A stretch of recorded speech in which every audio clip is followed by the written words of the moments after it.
welcome to the Horror Hangout, a podcast where film fans watch the best and worst horror movies of all time and talk about them. My name is Ben, and today I'm joined by a very special guest. It's Dan Richardson, the development producer of Terabytes, a new 5-part documentary series about the evolution of horror gaming from the makers of In Search of Darkness. Welcome to the show, Dan. Hello, very glad to be here. Hello, and welcome back. If you listen to bonus episodes, I think it was December, early December. Yeah, it was. I think it was like just towards the end of the year. We had Dan on the show for a bonus episode to talk all about Terabytes, and of course we're getting closer and closer now until. So it's a campaign. The campaign launches in 8 days. Is that correct? Yeah. February 8th, we'll go into the pre-sales campaign. We're gonna have a new trailer. We're gonna have merch announcements. We're gonna have a big cast announcement. We're gonna give the couple more goodies included with the any Terabytes pre-sale purchase that I can't speak about just yet. That's going to be something we'll reveal in a bit. But yeah, it's real exciting, real nerve-wracking. It's always a scary time before the pre-sales go up, but the feedback we've had so far in terms of like people really responding to it, and from the cast members we've got on board, is really positive. Like, everybody's really excited to be a part of it. Everybody's really excited to see what we'll put together. Everybody's really excited to see who's in it. It's all coming together very nicely. Hopefully all the stars are going to align and we're just going to have this amazing campaign. Amazing. Looking forward to it. Very, very excited. Everything that's posted on social media is always extremely exciting. I like some of the games that are mentioned, some super deep cuts as well sometimes. Yeah, we're trying to appreciate. When we come to the series, we want to give a real, like, broad sense of scale with all of this stuff. So we'll obviously be hitting the key players, your Silent Hills and your Resident Evils, but we don't want to focus just on them. We have like entire episodes dedicated to the FMV interactive movie movement the 90s. So we're going to talk about like Phantasmagoria and Seventh Guest and stuff. But then also, even within the survival horror episode, we're going to be looking at some like weird off the wall titles and some really deep cuts. Amazing. Talking to Silent Hill, I think it's 25 years since Silent Hill was released in the US today. Is that correct? I think that's February. Correct. It's a common misconception, actually. So, no, maybe I'm the one who's wrong. But I double check this. So, if you Google Silent Hill release date, the first result will say January 31st. But what I believe happened, and this might be complete conjecture on my part, so feel free to correct us if I'm wrong. But what I believe happened is that somebody did an article at one point on what they believed was Silent Hill's anniversary, referenced it as being January 31st, and then that kind of became the consensus. But actually, I'm sure it was February, I want to say 23rd. So we might be a little bit off. What a long way off, isn't it? Luckily, Dan, I didn't share the post that I saw.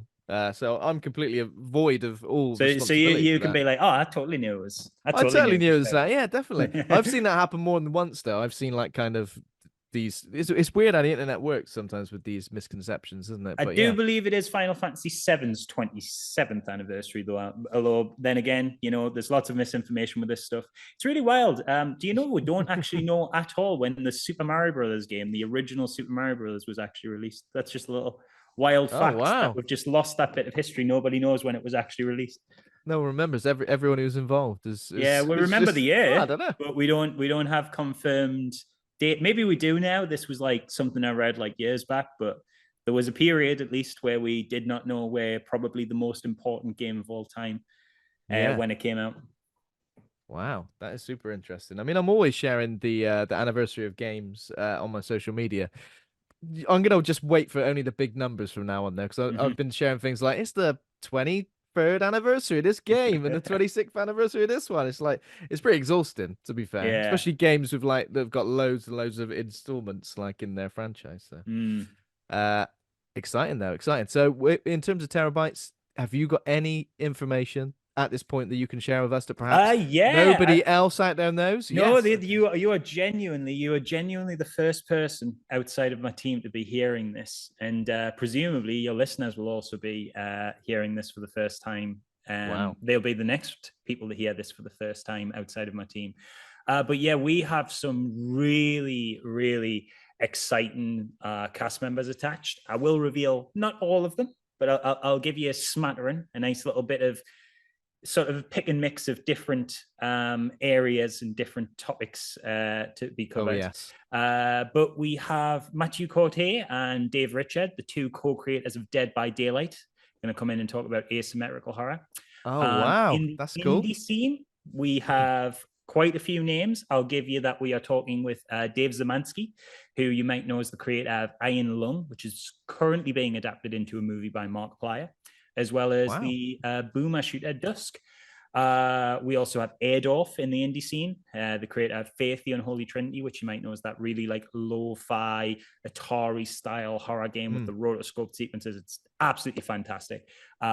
We've got some newer names that I'll not give too much away. I will tell you one of my personal favorites. We have a man who I consider to be a bit of a personal hero, and also probably one of the most important composers in video games. He is somebody I consider on the level of Nobuo Uematsu or Koji Kondo, but we have series producer of Silent Hill and composer of Silent Hill, as well as many other horror games. The absolutely legendary Akira Yamaoka is going to be talking. Wow. Wow. But there's lots more names. I'll keep them under wraps for now, but there's a big one to end you on. That's absolutely fantastic. That is a big one. That is a big one. Wow. So exciting. And obviously today, one piece of news is that obviously the PlayStation State of Play is going live at 10 p.m. today. There are lots of Silent Hill 2 rumors. Rumors are going to get a release date or maybe some more footage. And Akira is involved, isn't he? Yes, he is. He is still at Konami, still producing.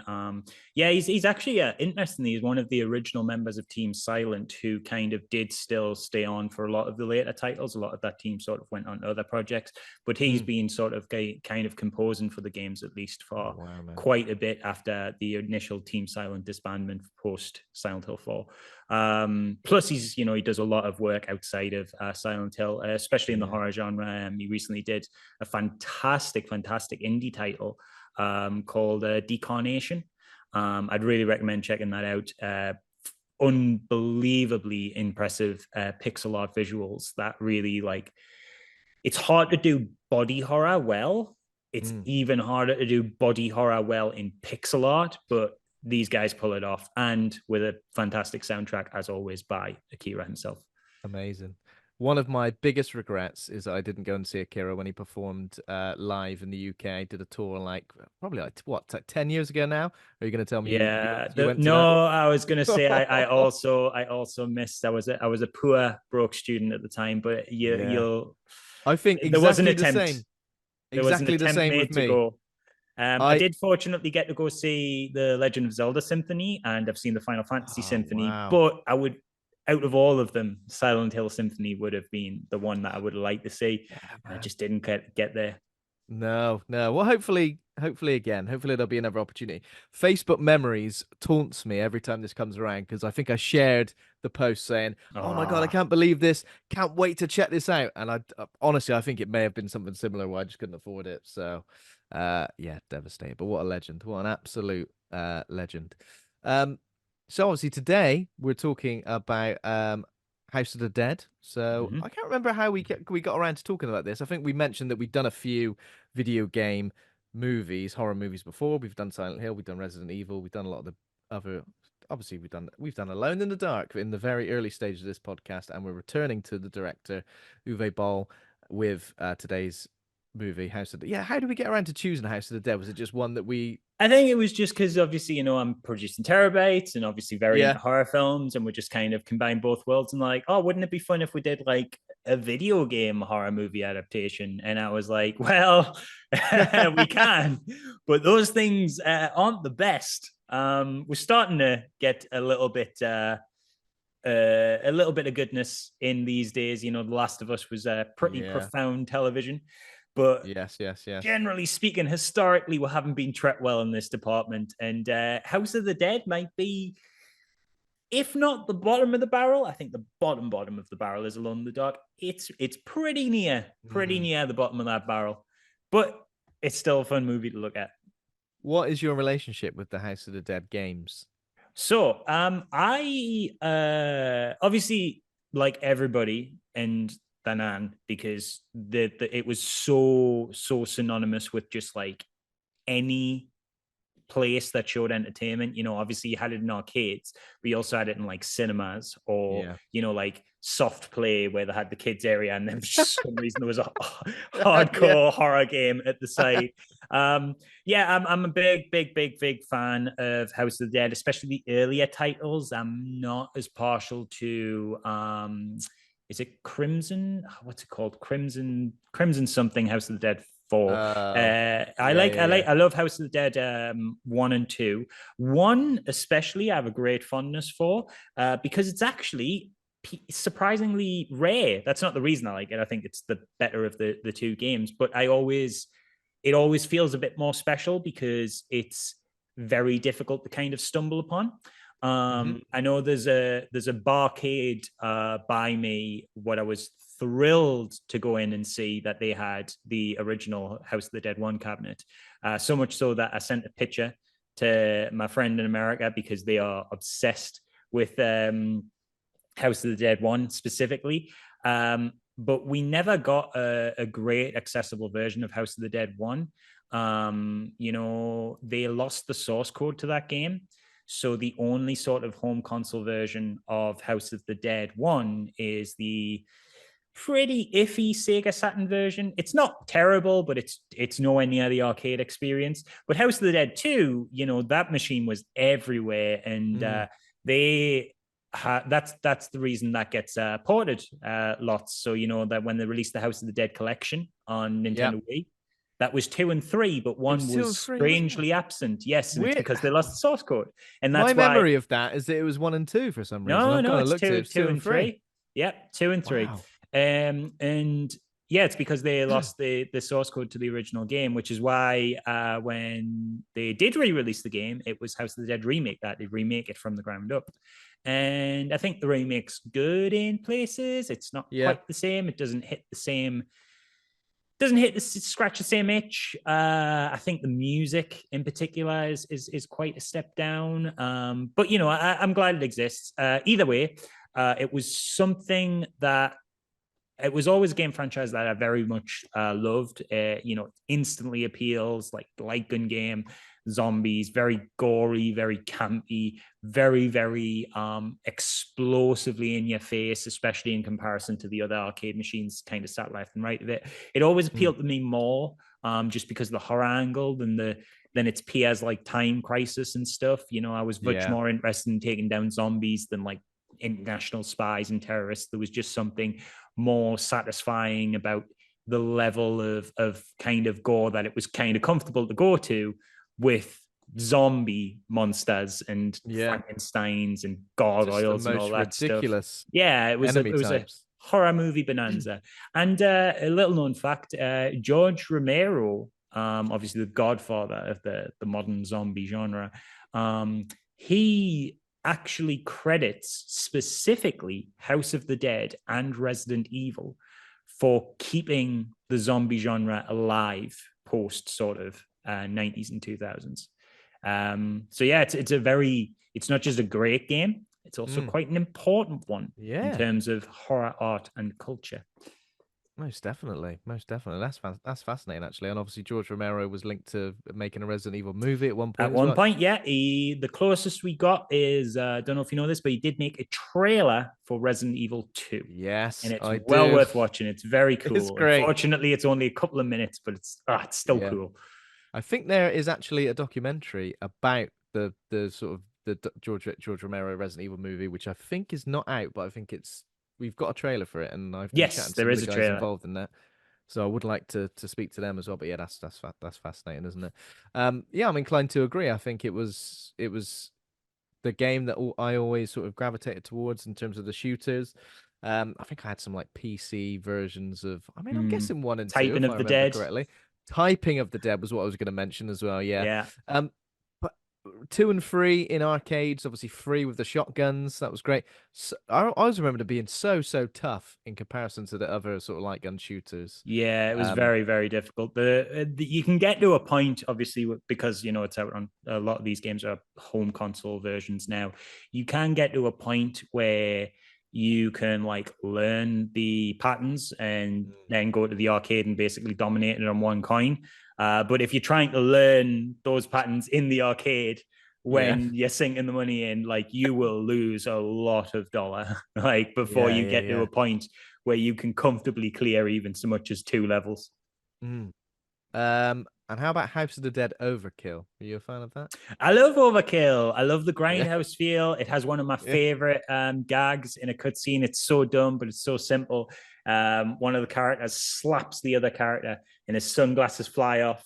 And then it cuts back to the conversation, and his sunglasses are still on, and they've like purposefully put in that continuity error. And I yeah, just yeah, thought that yeah. was great. I love the like overuse of expletives throughout the whole runtime. I love the like seedy nature. Yeah, Overkill was a real good time. The Wii was very underrated for light gun shooters. You had that, you had Resident Evil Umbrella Chronicles, Dark Side Chronicles, and Dead Space. Dead Space had a really great light gun shooter. Yeah. And you just don't get that so much anymore because it's not really consoles aren't really made for like gun shooters in mind. I know there's VR, which it's good at what it does. It's a different experience in VR. And the Switch can do kind of like motion and Yeah. Yeah. it runs House of the Dead remake okay, I guess. But it's not the same. Yeah. It was a time when it was very accessible to just have a controller that you could point at the screen and shoot, Yeah. and had all those gun accessories come out for the Oh, the Wii. Wii It was great Zapper. fun. Yeah, The yeah, it was Wii great Zapper, man. That was great. with Um, Link's crossbow training and stuff as well. yeah. Oh my God, I did have that as well. Yeah, that was so much fun. It kind of controlling a light gun shooter or any shooter with a controller, just it never feels right, does it? It feels incredibly It's also clunky. hard. It's too hard to Yeah. do it that way. Yeah, most definitely. Most definitely. Um, but yeah, when now you mentioned the Dark Side Chronicles and Umbrella Chronicles as well, amazing to see like the world of the Resident Evil games from a different perspective. At the time, it was fascinating to just see that sort of unfold. They were tough as well. Tough Very. games. Tough games. Uh, yeah, and obviously and then we did get a movie made of House of the Dead, even though I guess is there really a House of the Dead? It's like Island of the Dead, isn't it? The original. Well, this movie, I mean, that's one way in which it is not at all similar to the games, but to list the ways that it is dissimilar to the games uh, would be pointless because it has almost nothing in common with the video games whatsoever. And Like, and the my games God. aren't the most like highbrow. The voice acting is pretty janky. The voice acting is pretty bad in comparison to even like the original Resident Evil. Like it is Mm. very some of the translations as well are pretty hilarious. And yeah, story wise, it's very, very B movie. It's very silly. It's actually And very similar to Resident Evil story wise with the whole, evil man, yeah, secret yeah, yeah. lab, yeah, creating biological weapons. Like there's a Mm, lot there's a lot similar there. I don't think one copied off the other because they were released very, very closely together, but it is interesting to see those parallels come into play as sort of parallel thinking kind of around the same time. yeah, yeah, most definitely, most definitely. And we will of course get into the film. I actually did watch the sequel as well, so we can talk about that just a little bit. Before we do that, let's just do a little bit of horror news. Obviously, I already mentioned PlayStation State of Play. By the time this episode will be live, we possibly might have a Silent Hill 2 release date, maybe some more information. So that's exciting. Just a couple of bits of news. There's a trailer this week for a movie called Tarot, a new Sony horror movie turning tarot card drawings into supernatural monsters, which sounds interesting, at Yeah, least. and Trevor Henderson is That's doing just the what I was about creature to mention. designs. Yes, Yeah, man. I Sorry, didn't mean love, to cut you love, off. love Trevor Henderson. So Sorry to that cut was you off. I cut you no, off no, man, there. no. I That just was didn't know the if you knew, and I was very excited about that information. yeah. So Trevor Henderson, who's been involved in lots of things in movies, obviously, and his creature designs. He did some stuff for Host. That's correct, isn't it? Mm-hmm. Yeah. So he was asked. Yeah, he works a lot with Jed Shepard, who spoilers, is in terabytes because he's making an FMV horror game. Yes. Ghosts. Is that right? Jed, that's exactly the one. So yeah, Jed Shepard, he did a lot of Trevor Henderson designed monsters for Ghosts. He also designed creatures for Jed's most recent Netflix film, which the name escapes me at the minute, but it was like a short Netflix film. Yeah, It's pretty cool. It's called Flashback. That's Is that right? the one. Yeah, that's Flashback? the one. Yeah, that's right. It's something. Yeah, I think that's the name. But that would the really cool creature design in that. Trevor Henderson's kind of got these fingers in loads of little horror spaces. One of the coolest things he's done recently is there is a Gravity Falls book coming out that is more adult oriented. Specifically, it's like I believe it's like a creature encyclopedia or something, but it's a bit like dark and just canon to that universe and stuff. But Trevor Henderson supplied some of the designs to this new mysterious Gravity Falls book that we know very little about, but that's very exciting. That's super cool. Yeah, so he was asked to be the sole designer of 8 different monsters in this movie, which is super exciting. And as you mentioned, Jed, he's been on the show before. He talked about From Beyond with us. I backed Ghosts, the game as well, so really looking forward to that. I didn't really watch the trailer for this film. I'm trying to avoid, especially horror movie trailers. The scares sometimes are included. This kind of looks, apparently from the reactions, it looks like kind of like it could be a generic sort of like teen horror movie. But if it's got lots of supernatural entities designed by Trevor Henderson, I'm definitely interested. I think it was called Horoscope before. Now that is Horoscope, so that's a pretty good name. I wonder why they changed it. I wonder what happened. I think probably just because Horoscope's technically a different thing to tarot. Like if you're gonna it's a cool pun name, but it's actually those two things are kind of unrelated. So they just halfway through, they're like, "Hang on a minute, this is more of a tarot than a horoscope movie." I think the book it's based on is called Horoscope, so maybe they've just whoever's made that book has literally just gone, "This is too good a pun to let go. We need to make a book based on this. It's got a more tarot card."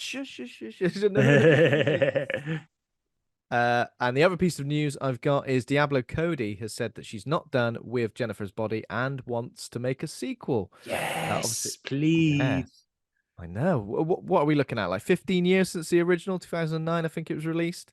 I think so. Yeah, I love that movie so much. It's such a good film. It was so underappreciated on release. I'm glad it's kind of getting that critical revisitation now. Yeah, most definitely. And I think I was, when it originally came out, I was kind of, I'm not really interested in that. But then after seeing it at a later stage, I thought, yeah, that's really good, actually. So that'd be cool to see. It's been on the ground for horror news, so I guess we should move straight on to what we've been watching. Is there anything you've seen, Dan, in the last 7 days? It doesn't have to be the last 7 days, horror related or horror adjacent. I've been so busy with terabytes, I haven't seen a lot of full films recently. But in terms of stuff that I'm excited for, there was a trailer dropped recently for a horror film called Stop Motion. Oh my God, that looks amazing. Oh, yes. It appears like, for those who haven't seen it, it appears to be that a stop motion animator is kind of, I guess, being haunted by her creations. I have a feeling there'll be a manifestation of some trauma, as horror is prone to do. Yes. But the really cool thing about that trailer is the visuals of the stop motion creatures that are haunting and attacking her and stuff. All of the rest of the film is in sort of traditional live action format, but the creatures and the monsters are actual stop motion animations, and it looks cool. so good. It works so well. Like, oh my God, I'm so excited for that. Maybe that's the trailer I need to watch, actually, because I saw it announced. I saw some screen grabs from it, but maybe that's something I need to watch. There's also a new slasher film that I haven't. Well, I did see the trailer for. I can't remember the name of it, but the trailer is very, very minimalistic. Like, it is literally a shot of sort of like a Friday the 13th style lake, and just ominous music, and then some quotes come up about how great this film is, and then you see the back of it, seemingly a killer, and then just cuts to the title. But Trevor Henderson, again, to bring him up, was talking about it on Twitter, and he said that he saw it early and it was really, really great. And reading a little bit more into it, it appears that it is a slasher film from the perspective of the slasher, I believe is its like gimmick. Wow, I think it okay. might even be in first person. I'm not sure. It was very sort of vague on the details, and it's kind of hard to pin down what it's all about at the moment. But a lot of people who've seen it getting very excited about it, and that makes me very excited. So Yeah, those are the two definitely. things I'm really looking forward to at the minute. Yeah, both sound great. And something about stop motion animation is terrifying. I mean, I recently Mm. rewatched RoboCop, and ED 209 is, or Ed 209, sorry. Don't want to get that incorrect. The stop motion animation on that and the sound design, it's absolutely terrifying. I remember being terrified like when I was a kid of Ed 209. And just the sound design, the like squealing of a pig when it like Yeah, collapses. yeah, it's horrifying. It's horrifying. So yeah, and all of the like Ray Harryhausen stuff used to terrify me when I was a kid. So anything stop motion animated is always going to get me, I think. So yeah, super looking forward to that. In terms of what I've been watching, I haven't watched all that much recently. However, I did manage to get hold of The Last of Us Part 2 remastered, and I've been playing the no return mode. Um, which is great. It's a lot of fun. You can unlock a lot of different characters. There are a lot of different sort of game modes throughout, like hunted and one where you just defeat waves of enemies. Other times you've got to like capture a safe. Other times you just got to survive an onslaught in one particular area. Kind of reminds me of that sequence in Resident Evil 4 when you're in the house, Mm. and you've just got to just survive essentially.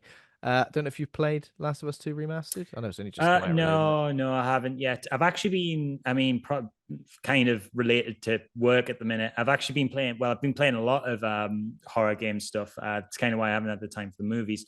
But I've been revisiting a lot of these kind of more off the wall titles, especially on the PS1. Like stuff like Kudelka. I don't know if you're familiar with that.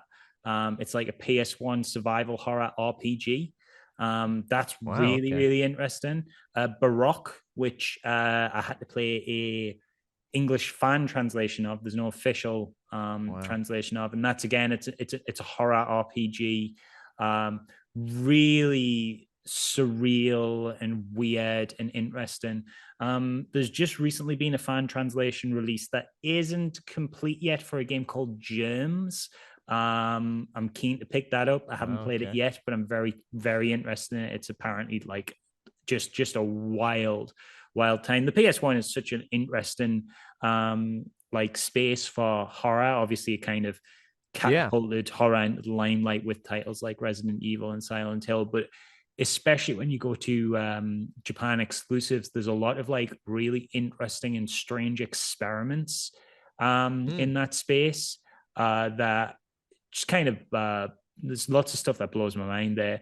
And not horror, but I've also been playing Police Notes, which Oh, I never got a lovely. chance to play when I was younger. It was always a game that I really, really wanted to play, but it always had that language barrier. And yeah, I don't know.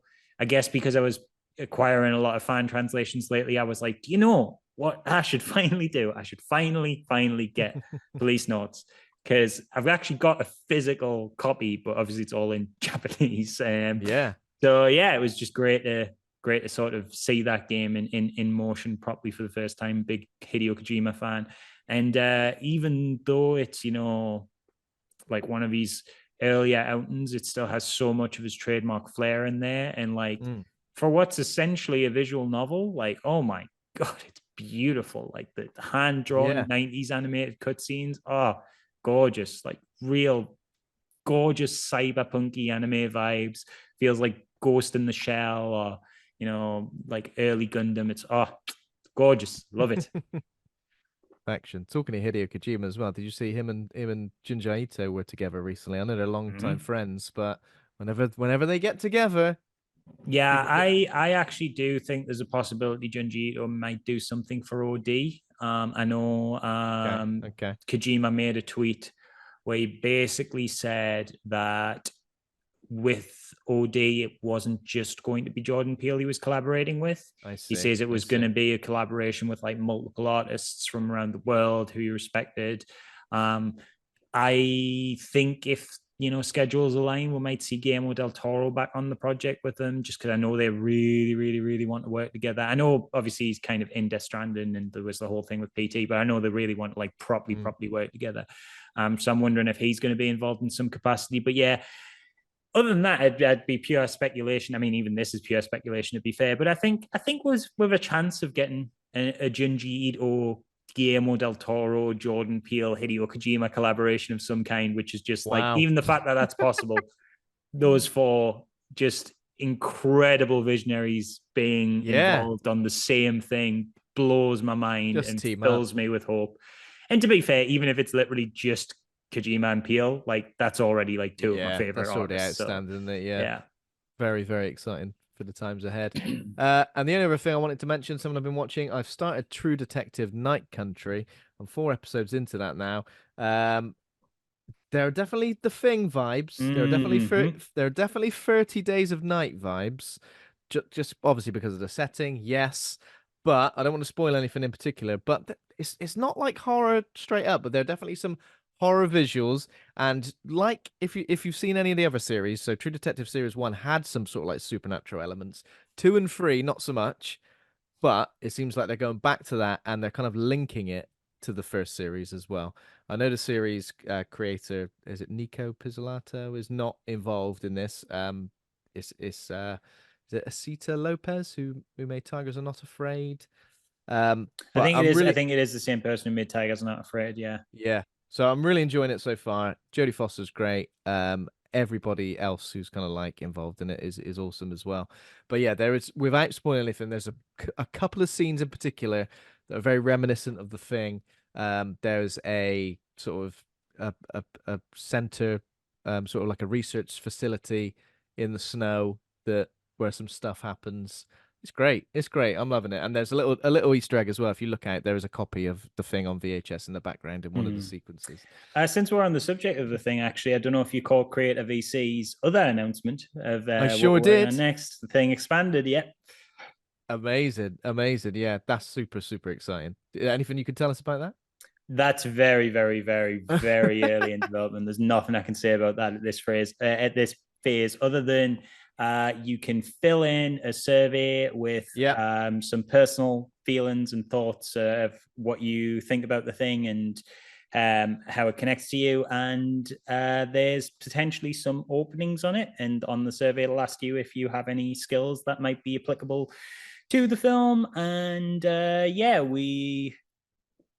we are very excited, not just to dive into it. Obviously, we've got a sort of very healthy relationship with John Carpenter. He's worked with us before, but we expected the sort of initial outburst of sort of fan feedback to be positive, but we didn't expect just how excited people would be with the thing expanded.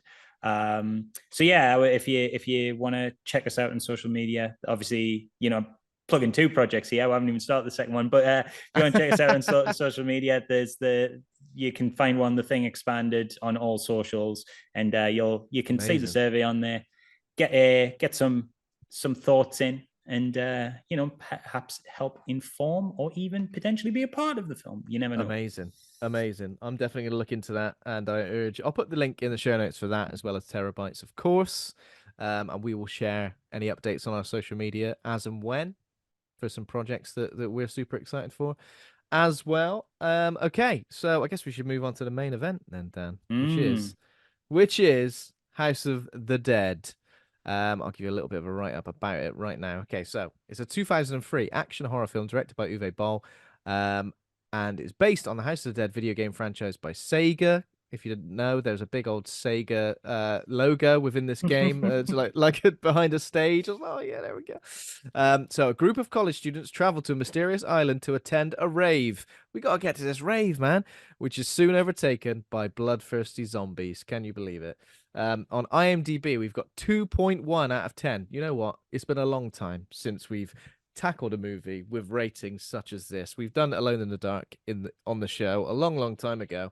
But this is unprecedented. I know the opening of the show, I say a podcast where film fans watch the best and worst horror movies.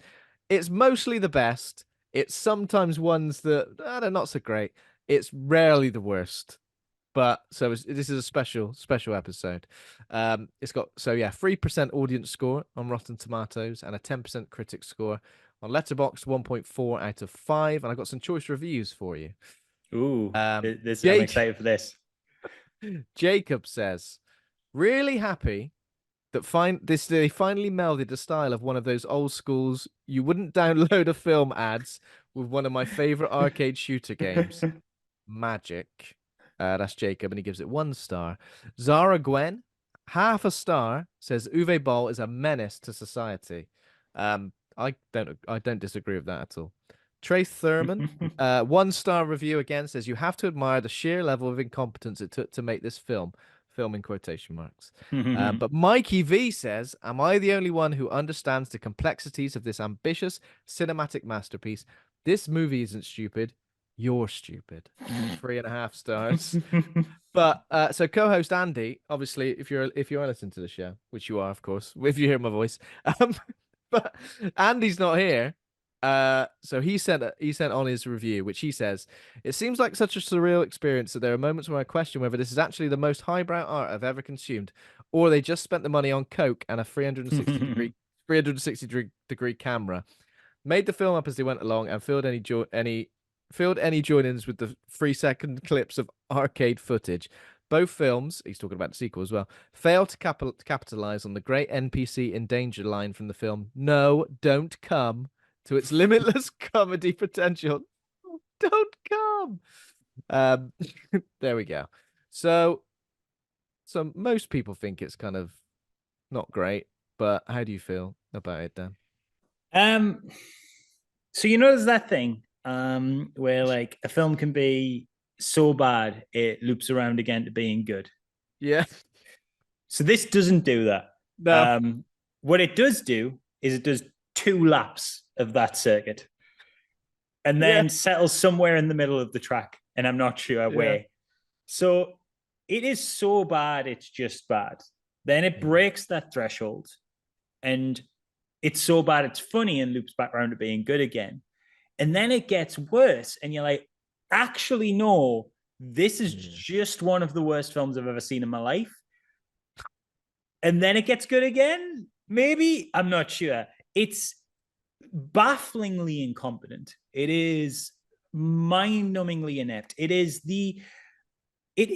so surreal, the levels to which this film stoops, that there is an entertainment value in not just like, a lot of people like to laugh at bad movies, but this is a bad that does a special thing and that shock you. Like, I'm getting ahead of myself, but like there is a scene in this film that when I watched it by myself and I still felt the need to cry out, what? Where a whole scene happens with a massive zombie fight, and then a character has a flashback, and the flashback is the zombie fight we have literally just seen in a super sped up reverse. And then it just comes back to him, and you're just like, what? What? I didn't get it. Did I hallucinate that? What is going on? It is bafflingly edited, bafflingly written. The editing is insane. And just bafflingly executed. And there are so many things in this film where the film had to be made in earnest, because if you were trying to be that bad, if you actively went, let's make every terrible possible decision we can make at every opportunity, and at each of those opportunities, let's make sure that terrible decision is the worst possible decision we could make, you still wouldn't get to the levels that this film reaches. It is just awe-inspiringly awful. I don't know if there's anything else I can add to that, Dan. But then Uwe Boll has a track record, right? So we can look at this and say, how is it so bad? It must have been made in earnest. But he has got a track record. So, of course, and as I mentioned, despite the fact that yes, it is terrible, and that zombie action scene, I feel like we could pick apart for a long time. I don't know if you noticed, there were occasions when some characters, when they had a 360-degree shot, had a different weapon to what they had in the actual main body of that scene. Dude, there's so much of that. There's like a zombie fight on the boat, and the same zombie gets killed 4 times. Yeah.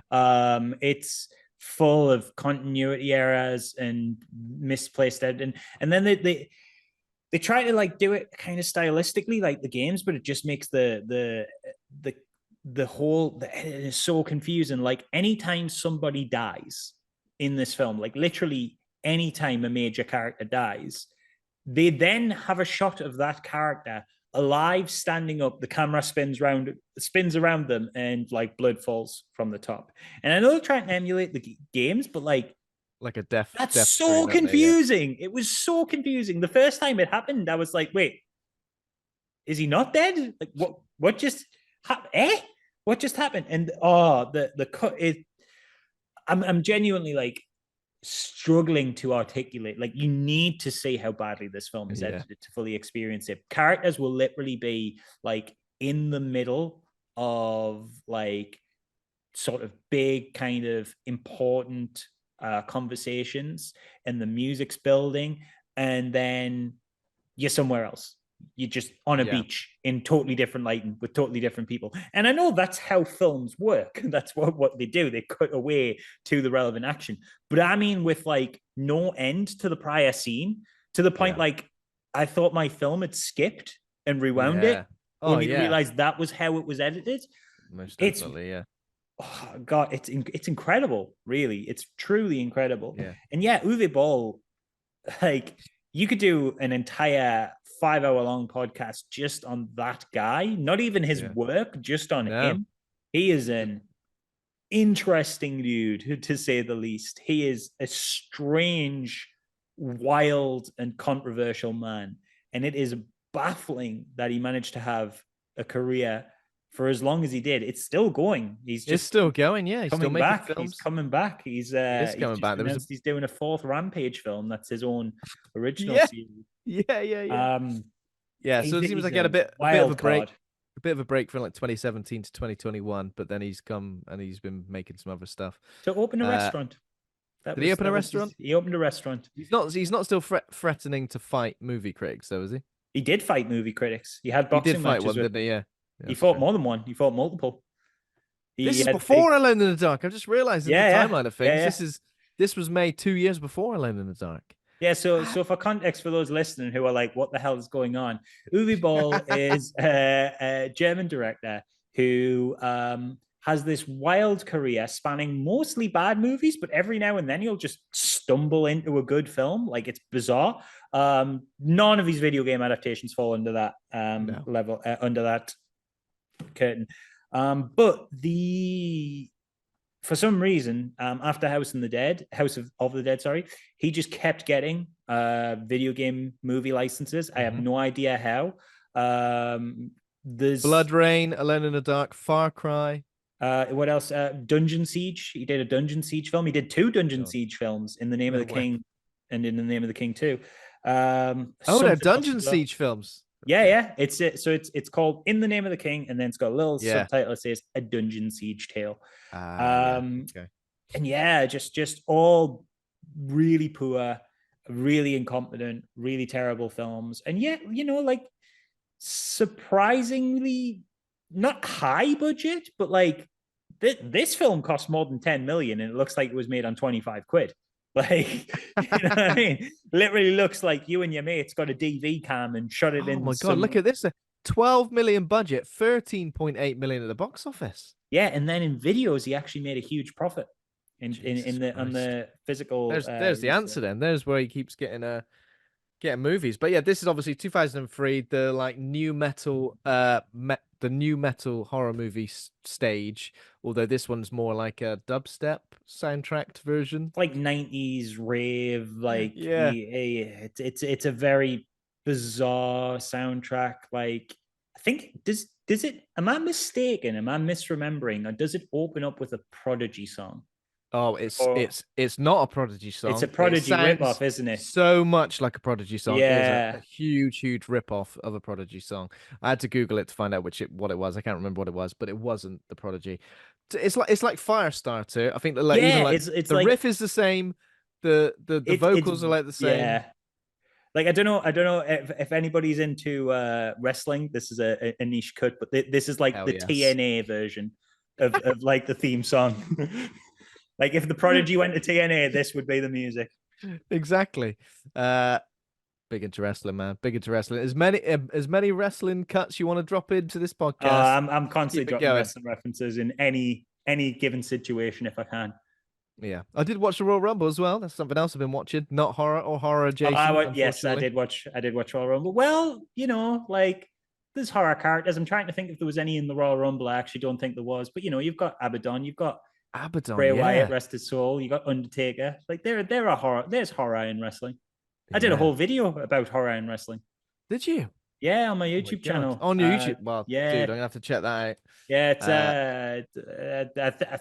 I think if you just search Dan Dramble's Bray Wyatt, you'll get it. Oh, But amazing. like it talks mostly about Bray Wyatt. But it also talks about just the idea of like incorporating horror elements into wrestling and stuff. That's amazing. I do love it when horror gets into wrestling. How about did you talk about the Boogeyman? He's mentioned very briefly at the start. I think I do a Don't know big, why, I do don't a know why big my thing. brain went there. Yeah, I do a big thing where I talk about like you might think that horror and wrestling are strange, would be strange bedfellows, but they collide more often than you think. And then I just list off like a bunch of horror tropes that Oh have yeah, happened that's in cool. wrestling. I think the Boogeyman might be in that list. If I have missed him out, it just shows how much horror is in wrestling because I'll list about like 27 people, and if he's not in it, that means there was more that I didn't list. That's even more. So yeah, Oh yeah, man. I miss a good Buried Alive match. yeah, We don't yeah. get many of them anymore, do we?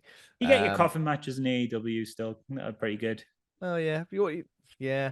I suppose in WWE it's more like the cinematic thing, or they haven't really been doing that since like Mm, post-pandemic, have they? But I found the name of the House of the Dead opening title song. It's called Danger Danger.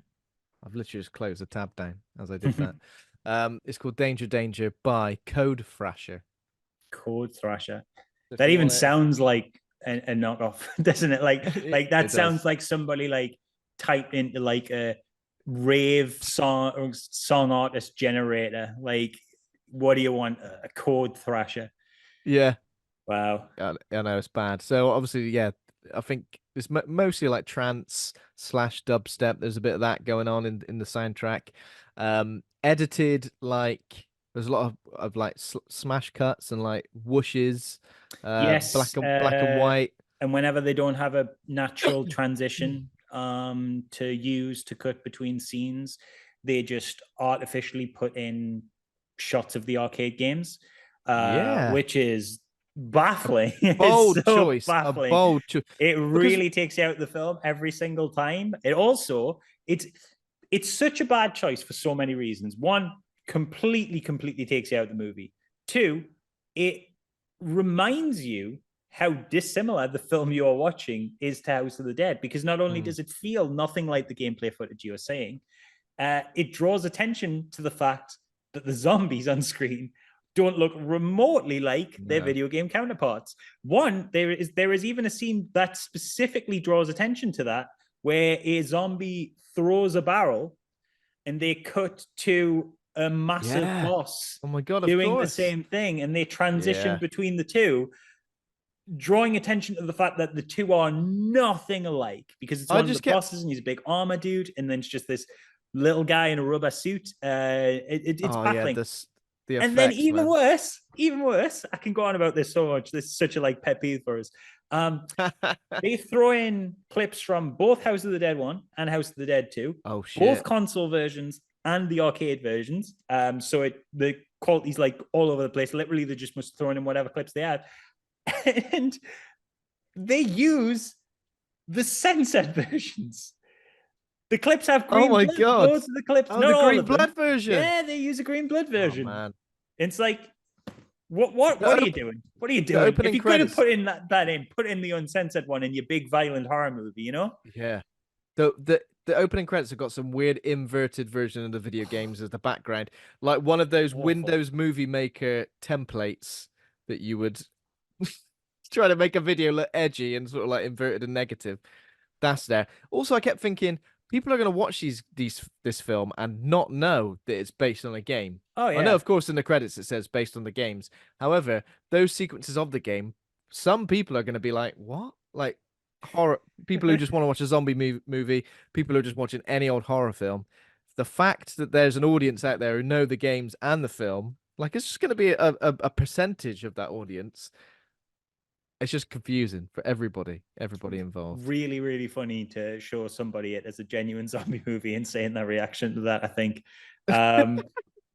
Because there will be a lot of people that are just like, what the fuck was that? But you can say that about a lot of things in this movie. The video Yeah. game transitions are not The the free strangest thing that No. occurs in this The film. 360-degree camera shots, right? So this was jarring in lots of ways.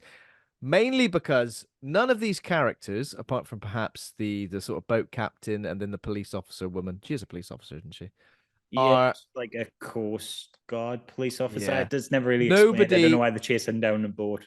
nobody is painted as competent, as good with a weapon, as a badass of sorts. For some reason, as soon as everybody gets locked and loaded, this film decides they're all badasses. You know, they would have been screaming their heads off 2 minutes ago, running from the zombies, but now they've got a weapon in their hands. They're Oh worthy yeah, of a 360-degree shot of them like kicking ass, essentially. yeah, and then they can all suddenly do kung fu for some Yeah. reason. Yeah. Um, just Oh just man. just breaking out like high split kicks and stuff, and Matrix jumps into the air and like could you How imagine? Could you imagine? Because it plays it so serious before then. Could you imagine watching like The Walking Dead and like you're 2 seasons deep? It's 2 seasons deep. And then Rick Grimes just pulls off a fucking Jean Claude Van Damme split kick backflip out of yeah. nowhere. Like that's how jarring it is within this Incredibly film. jarring. And one of the characters like almost becomes like the protagonist of the games, isn't he? I can't think about any what their names. I know what but you know the guy who's suddenly in all black and he's got like I can't even think about what the guy's name is. He's got like a patch on his face. Oh yeah. Oh, Suddenly it's like dear. this guy who was incompetent and a loser and you know this big misogynist is suddenly they've like gone actually we're gonna make him like the protagonist of this film And and then then he's like a big hero, and then yeah, it doesn't know who any of its characters are. Never mind who the protagonist no. is. And I don't. I think the ending is supposed to imply the survivor becomes the villain of the game. I think. So it's a survivor. So there's a woman who gets stabbed, isn't there? Yeah. Is that the person you mean when you say the survivor? No, the dude who carries that out. Okay, I I got you. think I might be misremembering, but I think it's implied that he becomes the villain of the games. It's played as a Okay. prequel. Oh, like Played as a Curian. prequel. Yeah. Yeah, like Curian. So so Jonathan Cherry, who's the guy who the film opens up on with him in black, like saying, "We just wanted to come to a rave, and then this happened, and then it's I can't believe it," and then he's the one who has the flashback within the action sequence. Yeah. So there are a couple of recognizable faces in this. So Jonathan Cherry, he was in Final Destination 2. Mm-hmm. Can't even really remember what his part was, but I remember his face from being in that film. Obviously, you've got Clint Howard as just some sort of boat captain Yeah, like a guy. crotchety Yeah, old fisherman type. He's fisherman. great. He's Yeah, great, and that he's not great. Everybody in this film, like even the talented actors, are acting terribly. yeah. But he like really chews the scenery. Like he does the whole film with like one eye closed, like just kind of half closed, but like not really committing to it. And it's like he's wearing an eye patch, but he isn't wearing an eye No, patch. It's really odd. It's really he's jarring. Like method acting like wearing an eye holding in a patch. monocle, but it's not there. And he's, Yeah. he's doing, you don't want to go to the island. It's a scary island. And it's just like, what the hell is this?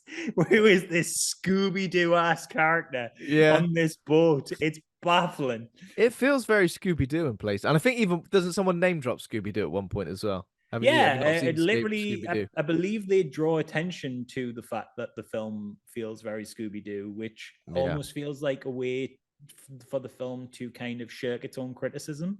yeah.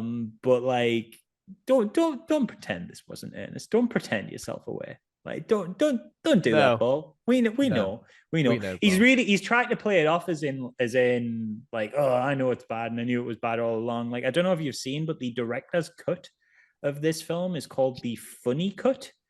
Oh, And it opens with Uwe Boll being kidnapped and forced into a room and made to watch the film at gunpoint. okay, I got you. So they're I got trying you. to play it off as like, oh yeah, it's so terrible, and like Even Uwe that was Boll almost doesn't my want to watch it. intention. Yeah. Yeah, Oh it's no. just, it's got weird Yeah. legacy. This thing, Another recognizable face, Jürgen Prochnow, who is the Captain the Kirk. Captain Kirk. That's correct. He's in loads of stuff, isn't he? He is in Beverly Hills Cop 2 as one of the villains. He's in what's it called? He's in some Twin Peaks stuff as the Woodsman as well. Yeah. Um, Well, that's the thing. Like, it's really baffling how like Uwe Boll like manages to pull these things off. Like, In the Name of the King has Jason Statham in, yeah. like, and In the Name of the King too has Dolph Lundgren in, and it's like, what are you two doing anywhere near this man? Yeah. Like, are you They just kidding must not me? know. Oh, and Jürgen Prochnow is also in The Mouth of Madness as Sutter Kane. That was where I recognized him from. Mm. So yeah, like competent actors who, I don't want to say they're absolutely terrible in this, but they're kind of not the most fleshed out roles for them to be performing. They will do the best with what they're given, and that's why the ones who shine the most are the ones who are given the most cartoony characters, because at least they've got some scenery to chew on, and Yeah. like they really give it the beans with the cheesiness. But the problem that they have is like, you could give like one of these roles to Robert De Niro and he wouldn't be able to serve as anything out of it, because they're so Yeah. flat, they're so two-dimensional, there's so nothing to them. Like, it's literally only that cartoony supporting cast that have any intriguing elements. The Yeah. core main cast of like the people going to the rave, I couldn't tell you what any of their names were. I couldn't tell you what any of No. their relationships were, even though you see them play out on screen. Like, I remember being like surprised by certain kisses. Like, I was like, oh, you Yeah. guys are romantic. I didn't, was I supposed to get that? Like, they are huge nothing burgers of people. There's just Yeah. no substance to them whatsoever, other Yeah. than being absolute idiots. Which I know it's kind of a hack thing, like a cliche thing to be like, oh, these horror movie characters are so stupid, and why don't they just leave the island, or why don't they just do this? But I think it's a fair criticism with this one, because these people are morons. Yeah. They are just bafflingly morons. They are like immersion breaking levels of stupid. Like, a really early scene that sticks out to me is they all go to this rave on this island. It's it's going to be the biggest rave in the world, and it's so sick that he pays like a boatman $1,000 to illegally ship him across. $1,000. How good is this rave gonna be that you want to pay Yeah, $1,000 to get there? That's not even a round trip.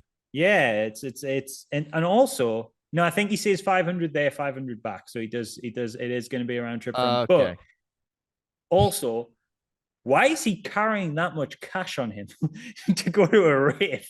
Like, you, sir, are going to get mugged. That's just bafflingly stupid. But his biggest stupid thing is like, they get there and one of the girls has the common sense to go, hey, doesn't this bother you? Isn't it weird how this is like the biggest rave of the year and nobody's here?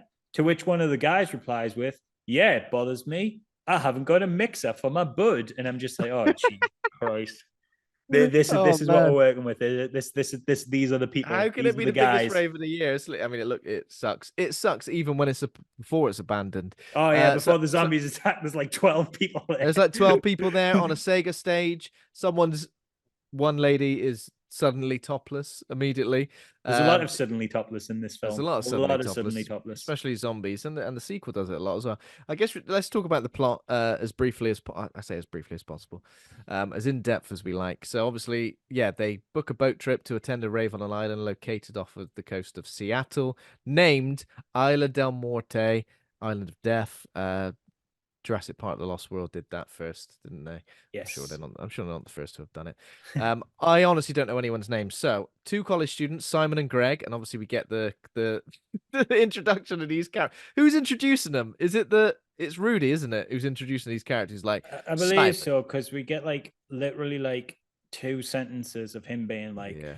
"Ugh, if only they'd stayed off the boat," and then we had title sequence, sudden cut into the film, and then just like a meandering 30 minutes or so. I mean, it probably wasn't 30 minutes. It felt like 30 minutes of them negotiating with this sailor. Like, will you take us to the boat? No, I won't take you to the island. What if I give you this much money? No, I won't. I still won't take you to the I wouldn't island. do it What for if I give any you this amount of much money. And it just goes back and forth for way too long. It's all shot on the wide, so it's just literally people standing around doing nothing. What an opener to the movie. What a kicker. What a cracker. So we got Simon and Greg, and then 3 girls, Alicia, Karma, and Cynthia. Cynthia is in a relationship with Greg, apparently. That's not important. So yeah, they're late, and the boat that was supposed to take them has already left, and then, yeah, they negotiate with Victor Kirk, the boat captain, and his first mate, Salish is apparently his name. They agreed to take them, knowing the location when they're offered $1,000. Yeah, so when they arrive, the rave site is all messed up and deserted, it says here. We didn't really see it all kind of happens off screen as well, doesn't it? Yeah. They because the film's cut so weirdly, like they have, I assume for reasons of technical competence or incompetence rather, and possibly budgetary reasons, the zombie attack on the rave is told through one isolated incident that happens very far away from the rave. Because a couple kind of go off to, canoodle. We have a little bit of a Jaws ripoff scene. And by a little bit of a Jaws ripoff scene, I mean a lot of the Jaws ripoff scene. A lot of a Jaws ripoff scene. The girl gets naked, goes in the water, and they literally play the most close to copyright they can possibly get version of the Jaws theme. Like, my God, there's an argument to be made for a lawsuit for John Williams there. We've got the Prodigy ripoff. Is anyone who could do a John Williams, Jim Williams? He's pretty good at it. Yeah, and but without obviously understanding why that scene worked or built tension in any way, because nothing actually happens to her, and you don't. There's no real sense of threat. There's just some bubbles come up, and it plays. The guy just vanishes. Does the guy vanish? And the guy vanishes. She goes on back on the beach, and then she walks into a house of the dead, if you will. And there's a bunch of zombies there, and they kill him. And I'm pretty sure at one point, like when she sees him, she's like, "Are you okay?" And he's like, "No, I'm being attacked by zombies." And there's literally just somebody just like sticks the hand up the shirt and goes like, "Ah!" like it's really like as if it's poking through him, and it just looks like someone's just stuck the hand through the shirt. It's real cheesy. The effects, there are a lot of like what look like rubber masks, or like ghost train dummies that are supposed to be like zombies.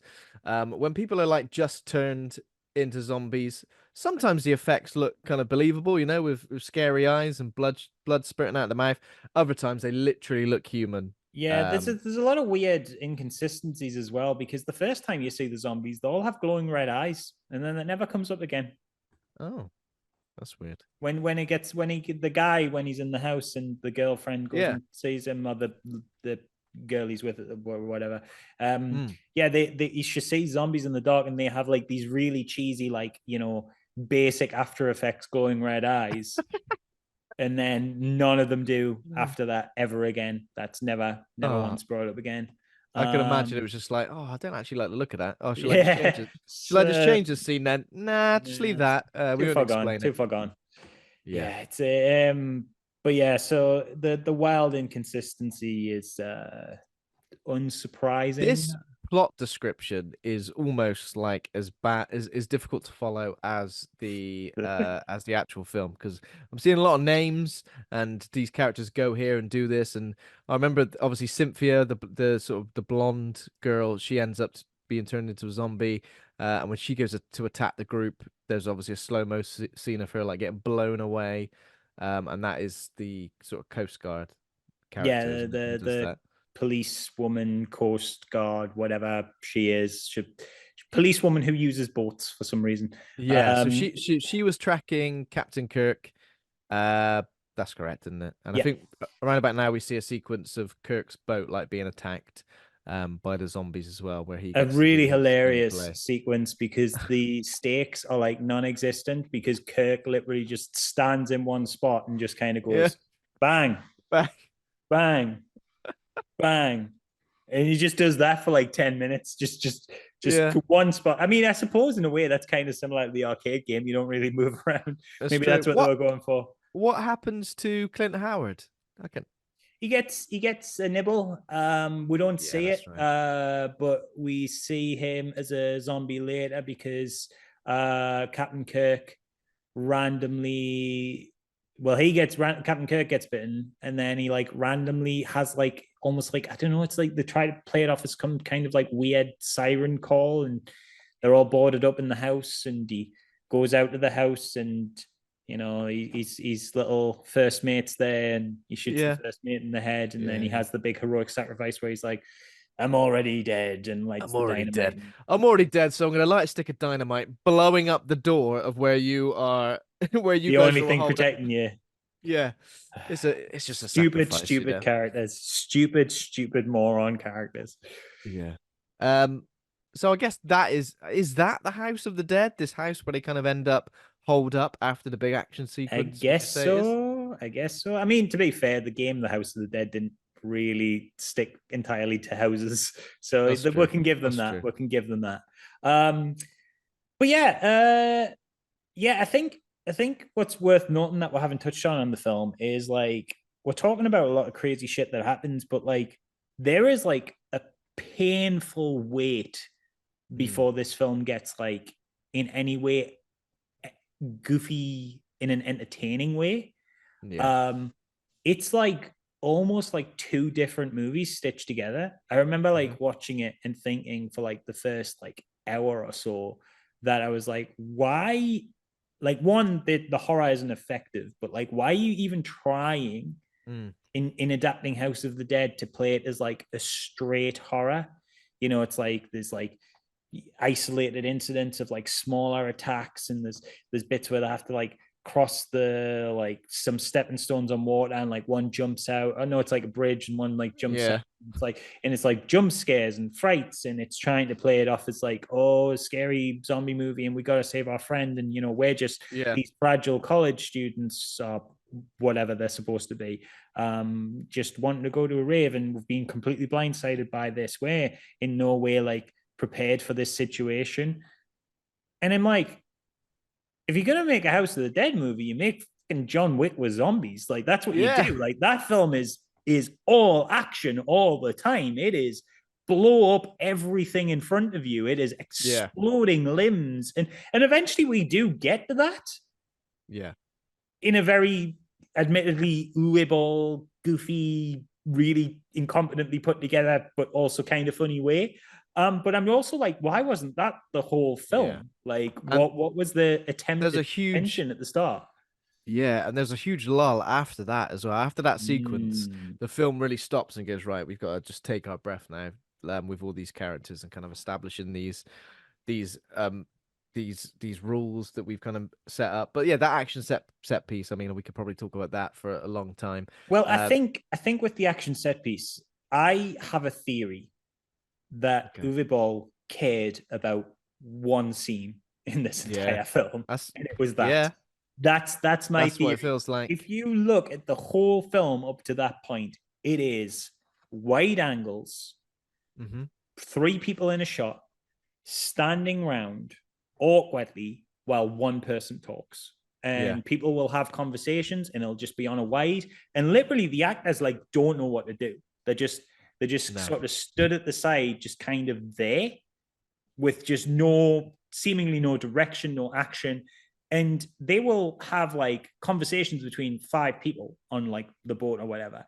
And they'll just like, you'll just hold it on the wide for like the entire conversation. It is proper, like they've just sort of said like, okay, wander over there, set up the camera, just say your lines, just say your lines, just say your lines. And that's what makes it feel like particularly cheap. Like it's not just the fact that the entire film looks like dirt, because it does. It's like really inconsistently color graded and lit, but also it's just like it's shot like very, very student film amateurly. And then we get to the action set piece, and it's like he just needed the rest of the movie to kind of act as a container this particular scene, for this thing, and that's all he wanted to make. Because at that point, don't get us wrong, it's still incompetent, but at that point, he like ramps up the creativity and the cuts and the style and the different like aesthetic choices. And, you know, he's pulling out the 360 cameras and the slow motion and the explosions and stuff. And yeah, it all looks goofy and cheesy as shit, but it also looks like where the entirety of the money was spent upon. If you take out that film, if you take out that scene, rather, I could only theorize that if this film had a 12 million budget, that Uwe Boll must have paid himself 11,999,000, and the rest of it was just filmed with the remainder. Because up until then, you're like, how has this cost that much? And even then, you're like, why did this cost 12 million? But still, at least there's some idea of like where that money went, because he ramps it up for that. It went to renting that 360-degree rig for the camera. He loved that camera. Oh my God, he loves that camera. Any excuse. It's like the shot where the zombie does a front flip, throwing an axe, and then for some reason the character, can't even think of the character's name, with a shotgun leaps up in order to get a good angle. That is, dear God, the maddest shit I think I've ever seen. Really bad CG shotgun bullets coming out. Oh yeah, fantastic. The sort of shotgun spread. Yeah. I mean, it is terrible. However, I think that shot, just simply for the ridiculous nature of it, suddenly everyone's good at kung fu. Weapons are changing halfway through different shots. Characters that we don't care about are suddenly unbelievable badasses. For that sequence alone, for its baffling nature, is worth the price of admission. Oh yeah, and it's also edited like a squirrel with like who's just snorted a line of coke was at the booth, because it is just shit everywhere. Like no shot is held for longer than like half a second. Frantic cuts, then flashbacks of the same scene you just saw, but like cut really quickly and in reverse, and it shots are upside down probably. I don't know, it goes so fast it's hard to tell. It is mental. And I thoroughly enjoyed it. Not for the reasons I think they meant me to enjoy it, but it was a blast. And this is what I mean, where the film does lapse. It's like so bad it's bad, and then it's so bad it's great, but and then it's just so bad again. When it's so bad it's bad, like it's just a bit boring, especially the lull after this scene where everyone's kind of on a come down after their action set piece, and obviously we've got Captain Kirk has been bitten, and he goes and does his big sacrifice. But yeah, everything after this kind of just, and then obviously we get the island history story, the Isla del Muerte, and the Spanish Catholic priest. What is going on? I remember Jesus, I remember getting to that point in the film and literally just be like, what like hands on my face, kind of the sepia toned. Like, is it in my head? It's sepia toned. How do you know it's in the? Yeah, I know it's 100% sepia toned. It's like how shall we say that this is in the past? It's like, oh, let's make it look like one of those like Wild West photos you get at like Disney theme parks, where they just put it through that filter. Like, yeah, it's oh my God. So, I mean, I suppose we should explain that bit. So they find out the island's history, and when they do so, it cuts to a flashback, and it's like, I don't know when it's supposed to be set, like So it says 15th century. So this Catholic priest was banished from Spain in the 15th century because of his dark experiments. But then, so his name's Castillo Sermano. Sermano?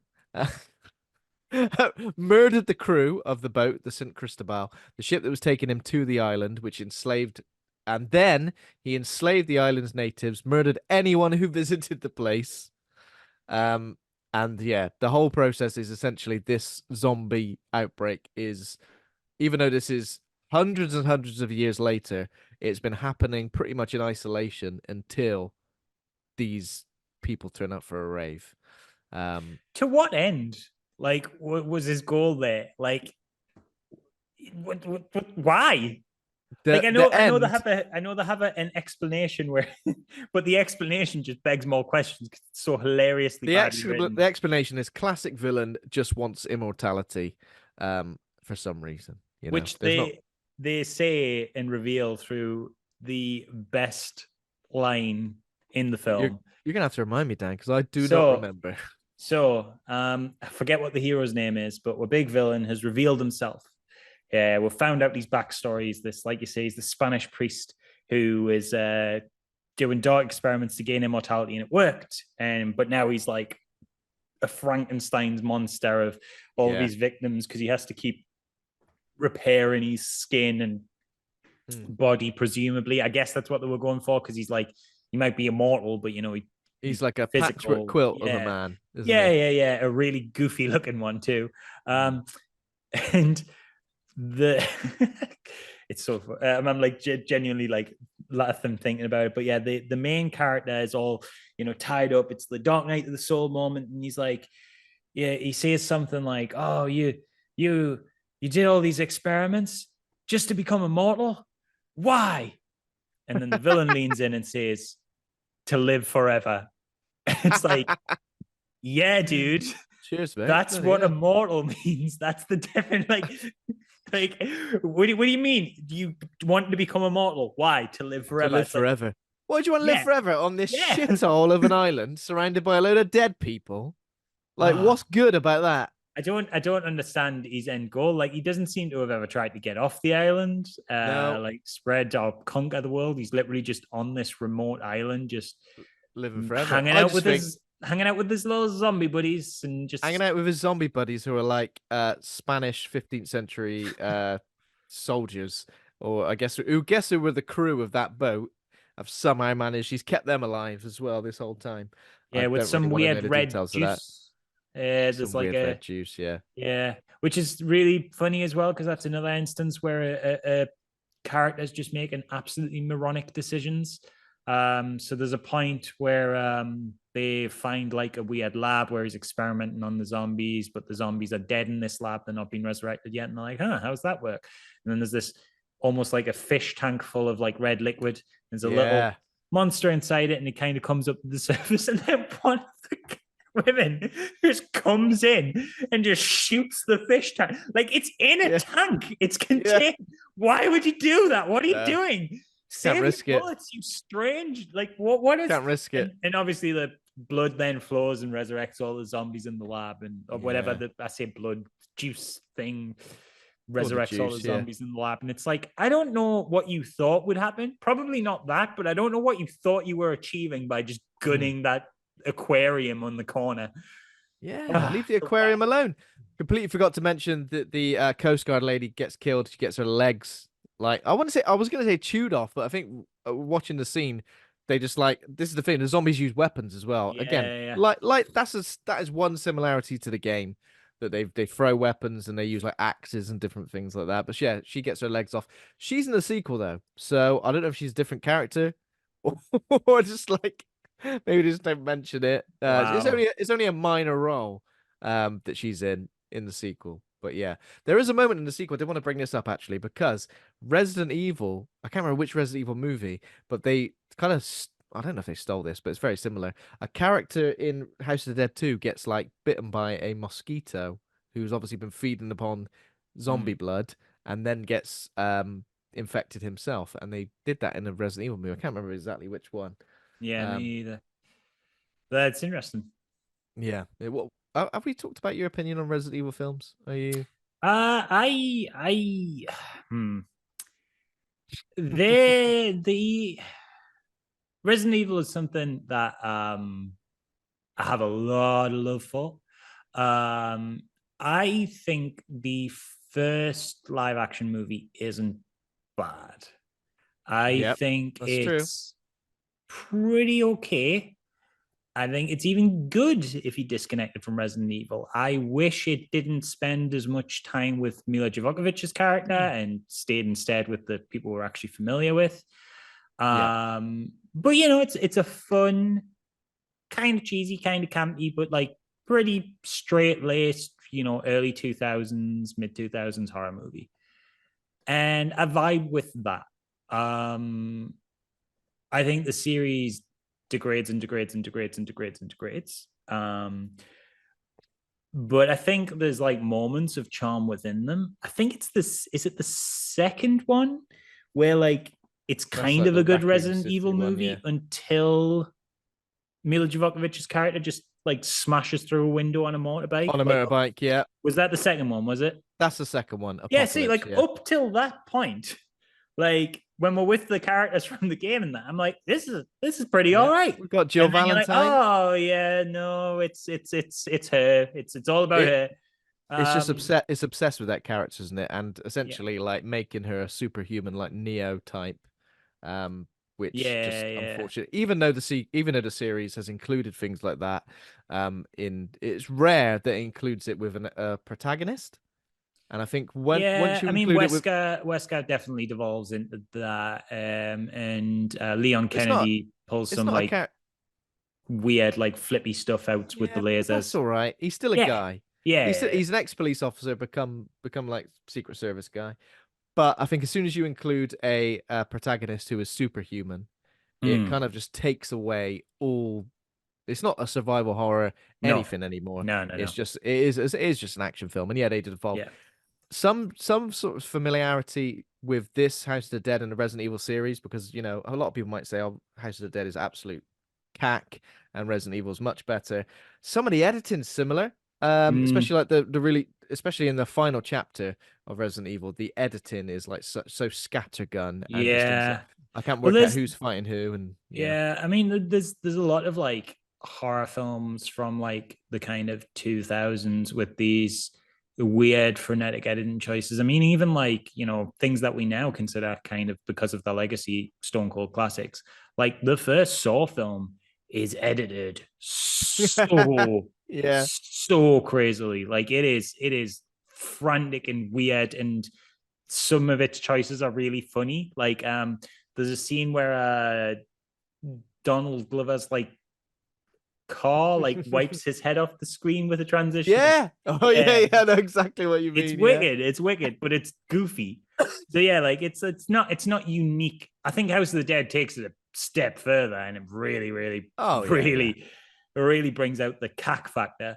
But the Saw, even like some like Saw, like this was not. It was not a unique quality to House of the Dead to have like janky, weird, over the top editing in a sort Yeah, of horror movie from the not period. at all.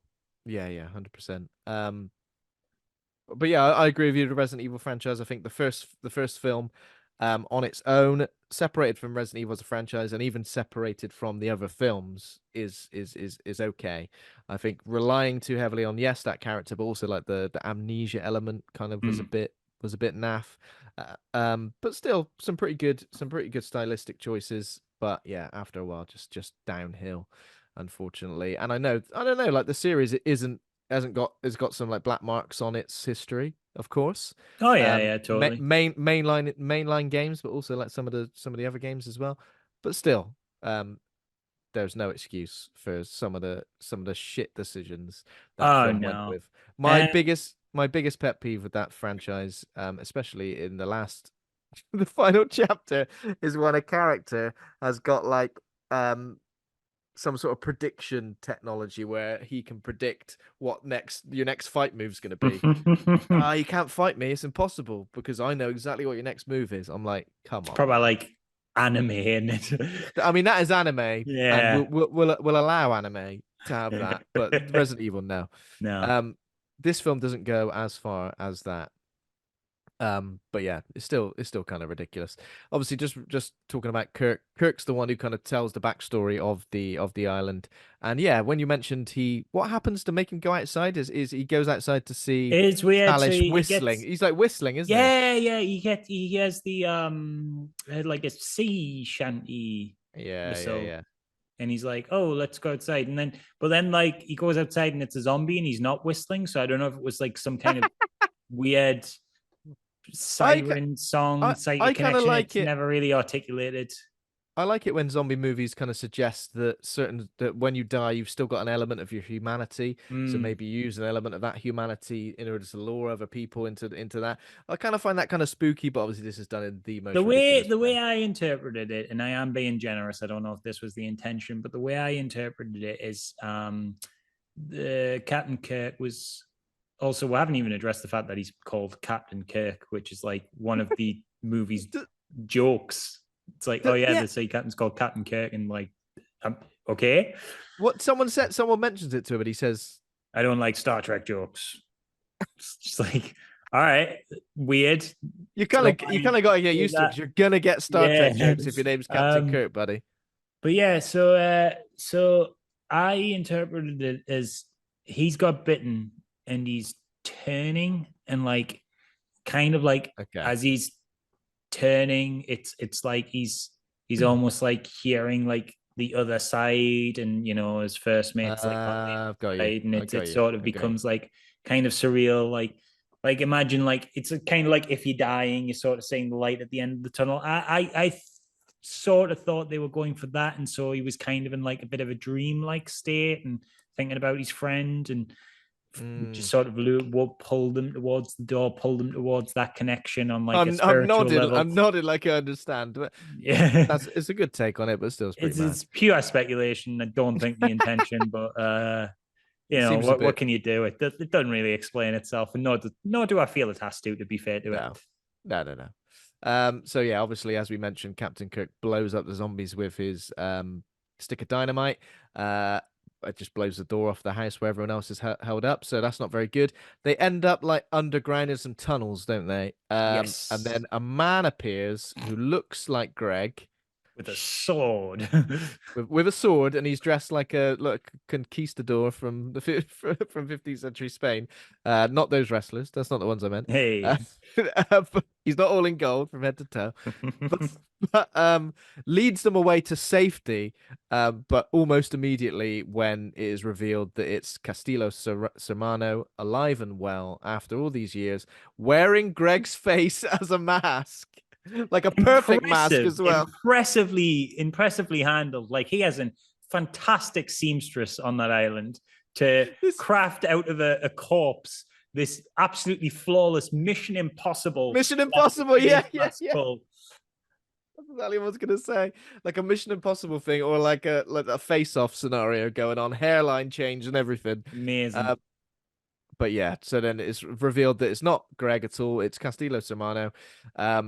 And then he gets his sort of like ancient Spanish zombies to restrain. So it's Alicia and Rudy in this stage. These are the two characters surviving.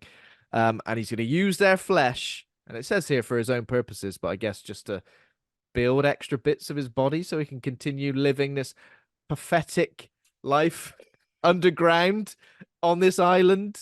Just because, just live forever, innit? I Just guess live forever. that's It's great. the goal. I guess that's the idea. Doesn't seem appealing to me. It doesn't seem appealing. It seems terrible. If anything, if a rave turned up, I'd rather than wanting to kill everybody, I'd be like, you know what, actually, some entertainment. Let's have some entertainment. Finally, I mean, the music's a bit crazy in comparison to what I'm used to, but it's fine. Well, let's get involved. Go to the rave under the Sega banner, because I'm sure massive Japanese corporations are very keen to sponsor illegal raves. Yeah. In like abandoned islands. Like I'm sure that's where they get a lot of their customer base. We're on our way. Have you packed the Sega banner? Well, actually, I didn't. But get the Sega banner packed. We're taking that. We got to make sure everyone thinks we got official sponsors. At least, at the very at the very least. So how do they escape Castillo? They end up like escaping his There's an clutches, I guess. explosion of some kind. Explosion. Yeah, that's right. And then obviously because Castillo's immortal, he just sort of walks out the explosion. And then Yeah. we'll get real goofy and we'll have this kind of Frankenstein zombie just pulling out a sword fight, which again, suddenly our protagonists are elite. incredibly capable sword fighters. Yep. There we go. They have a sword fight. I think Rudy ends up. Rudy ends up. Is he still there? Yeah, she gets stabbed. Rudy ends up on the floor. Gets KO'd, doesn't he? Yeah. Yeah. And she manages to get up though. She's been stabbed, but then she like manages to get up and like stamp on his head or something. Finally, yeah. So she gets stabbed, and she drops, and it's like she's stabbed in like a very specific way where it's like you've got to look at her boobs. Like that's yeah, like yeah. It's like so like gratuitous. It's like we're gonna stab right. Excuse me, where are you stabbed again? Can I just have a look? Yeah, and then so they got the camera shot right on her boobs. So she drops. And I think like the villain's doing like a big like, haha, I got you now. And then Rudy just kind of comes up behind him and chops off his head. Oh yeah, chops off his head in one fell swoop. And then because he's immortal, the body just starts fighting. Yeah. But you can kind of like see, you can see somebody just like with their shoulders up. Come here. And then Alicia, I keep calling her Alicia, but I'm not sure if it is Alicia, but I think it's Alicia. I think it is Alicia. Alicia manages to get up, she's not quite dead yet, and just stomps on the decapitated head, which apparently kills him.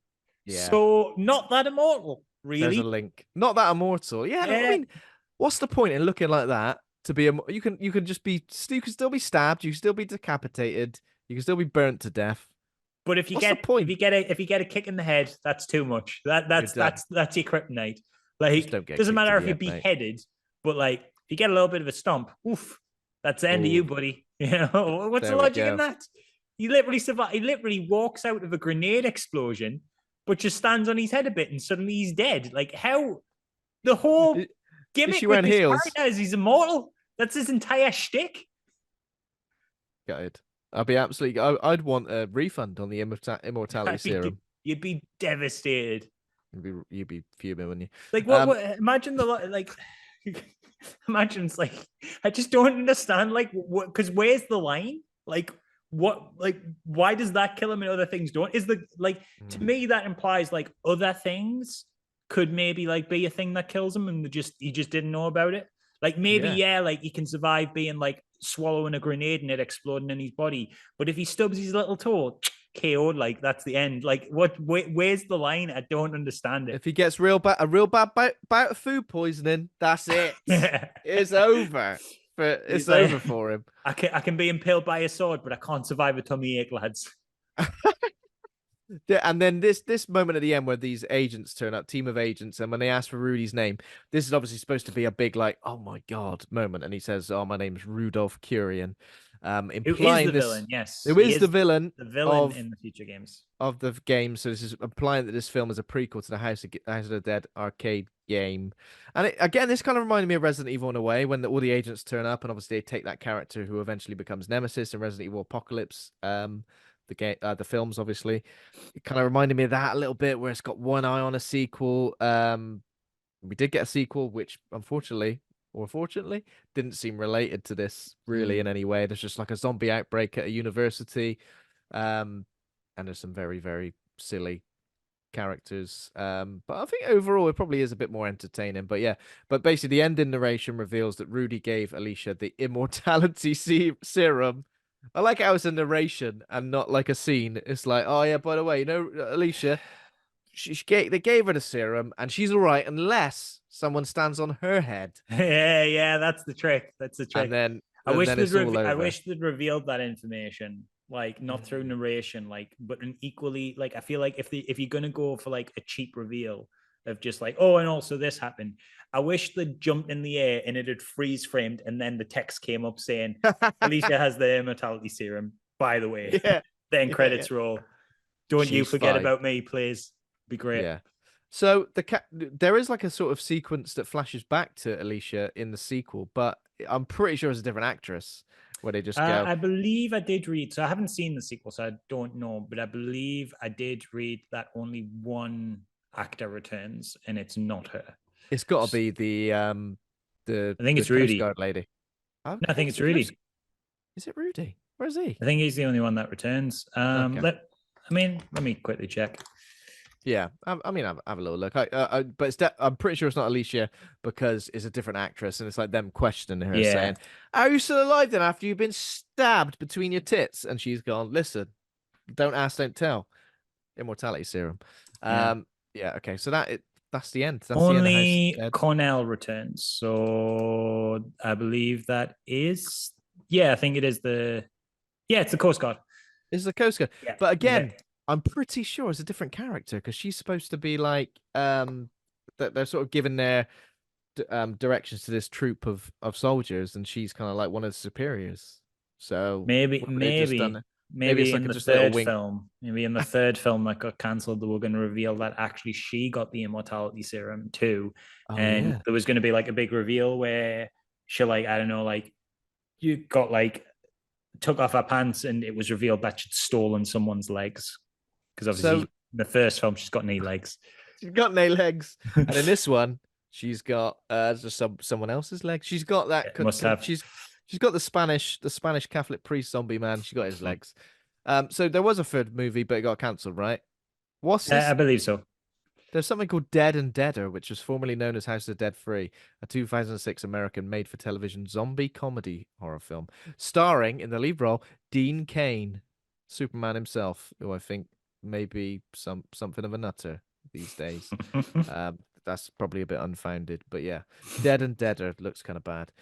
There we go then. So that's House of the Dead. We've had some we've had some negative things to say about it. We've had some positive things. It's not been there've been some great talking points though, you know. How would you rate House of the Dead on the A to F scale? Pluses and minuses are allowed. Ooh. Um, would you like to go first? Oh, that's a tricky one. I'm gonna have to grade it like 3 times almost. So I think like Oh wow. the first like 40 minutes, it's like an F minus. And then when it goes nuts, and you know, you're getting Frankenstein zombie sword fights and Yep. 15-minute long action sequences that play in reverse and feed everybody just kung fu, and there's dudes with swords and stuff. 10 on 10, total A plus. So I guess it averages out to Wow, like that's a jarring sort of... yeah, I guess it averages out to like a D minus. Yeah. Yeah, you don't want to go higher than that.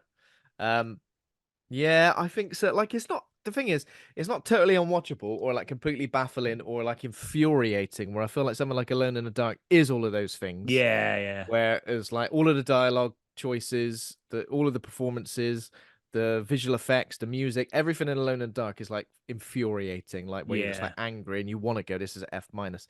This film like isn't totally unwatchable. Sure, it's like pretty naff in almost every way. However, that scene, for the sheer audacious, ridiculous nature of it and how over the top it is, and it's very silly, and splicing the sequences from the game into it, which is an absolutely mad choice that makes absolutely no sense narratively. But so yeah, D minus. Don't say all over it. Don't say a D seems really generous. Yeah. Maybe I'll It's join tricky, you on a isn't D. it? Maybe I'll join you on a D minus because it's one of those films where I'm like, I've seen this film before as well. I'm assuming you'd seen it before this. Yeah. I watched it again to remind myself, Yeah. and forgot just how like bafflingly terrible it was at times. Yeah. But yeah, it's I I think I think D minus is probably a good shout, because I think I enjoyed it more the second time round, because I went in like I knew it was going to be bad the first time. Like I'd heard about its reputation, but like I couldn't have Yeah. anticipated it. And Yeah. then when it got picked for this podcast, I agreed to it, and then immediately was like, why the fuck did I agree to that? I got to watch it again. And I Yeah, was like putting it off and putting it off and putting it off until the last minute. And then when I watched it, I was like, it's not as bad as I remember. So yeah, D minus is probably yeah, right because I really thought I was getting into an F minus. yeah. I'm not throwing out the lowest score possible because I don't think that's fair. But at the same time, not a good time. And if you're gonna watch a video game adaptation horror movie, what would you recommend then, Dan? Ooh, I mean, it's got to be The Last of Us, right? Like it's not a movie though. Yeah, Uh, oh God, it's so hard, isn't it? Silent Hill's okay. It's got a lot. It's not like amazing. Silent Hill is it Revelation? The sequel is not good, yeah. but We're getting a third one. yeah, of course, Return to Silent Hill. Five Nights at Freddy's. Oh, Like, I don't know about that. I don't. Well, I mean, I don't. It's so I never slim really played the pickings. games, so It's such slim pickings. Like, I don't think that's a great film by any means. no. Do you know? I'm sure there's one good one. That I'm like missing. Hang on. I I don't guess want to I say Silent Hill because even though it is probably the best one.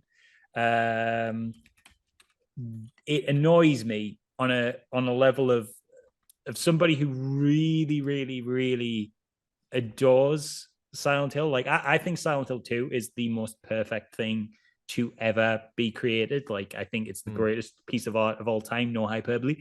Um just I'm too biased against that film. Like just the fact that Pyramid Head, or rather Red Pyramid Thing, if you want to get technical, because I don't want to get called out for using these incorrect yeah, social name. I think even the fact that he is in that film like annoys me to no ends because he's supposed to be a supposed to manifestation be, of yeah, James's issues. of course. But yeah, I mean, Resident Evil, one of the CG movies, Okay, the most recent okay. one, the most recent CG movie ain't bad. Death Island, Death Island. yeah, It's it's got all the one of the characters better in it. ones. They're all together. They do Um, some goofy stuff. It's fun and there's actiony and it's nicely animated. And I can't remember what it wasn't that. I think it was the one before that has the really hilarious gunfight where the two characters are like yeah, an in inch in away a from each corridor. other. Yeah. Are Oh they in a yeah, that corridor? one. No, no, Yeah, no. I thought I that know was a exactly what boat. you mean. It's like They're a like bad guy 2 feet. versus Yeah, they're like 2 feet away from each other and they keep shooting Gun each, just Fu. dodging each other. Yeah, that one's fun. Yeah, so Yeah, I guess the Resident Evil CG movies. I'm just going to cop out and just say those yeah. ones, just generally That is pointing their direction. that is a cop out. We'll let you have it. A Dead Space movie directed by John Carpenter. How would you feel about that? Oh my god, I want it so bad. He really, really wants to make it. He He really sure wants to make does. it. He's mentioned it a bunch of times. Mm, Yeah, I would that would be incredible. That'd be great. Like I think Dead Space more than most lends itself to a film adaptation, yeah, because it isn't as bogged down in like the gamey elements. Like I'm not sure how you represent like Resident Evil's puzzles yeah. within It's true. like a film, for example. I don't think you have to. I think you can change things when you do It's adaptations. Um, and it's very Silent Hill is too big in scope and ideas. yeah. But yeah, I think Dead Space is like that perfect ground Yeah. of like ripe Dead for Space, adaptation. very cinematic, but also I feel like a lot of elements there's probably a bit of freedom with. Whereas I think with Resident Evil and Silent Hill, fans of the games maybe would be a bit upset with certain stylistic choices. Whereas I think Dead Space, you kind of know what you're getting, really, isn't it? Yeah. A silent protagonist wouldn't necessarily work. I Um, will say, I do think and hope that we are going to get our first truly, truly, truly excellent horror game adaptation. I think, and I'm really hoping I'm right on this, I think Iron Lung is going to be fantastic. okay, interesting. Is that this year? Yes, should be. Yes. Okay. Don't Okay. think it's officially announced exactly when or where, but I feel like it'll be this year.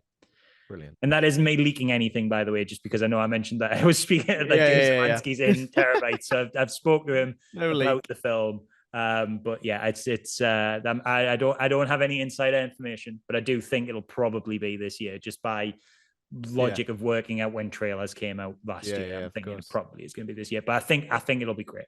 I think it'll be great. Awesome. I think it's a very good one to adapt. Very good one to adapt.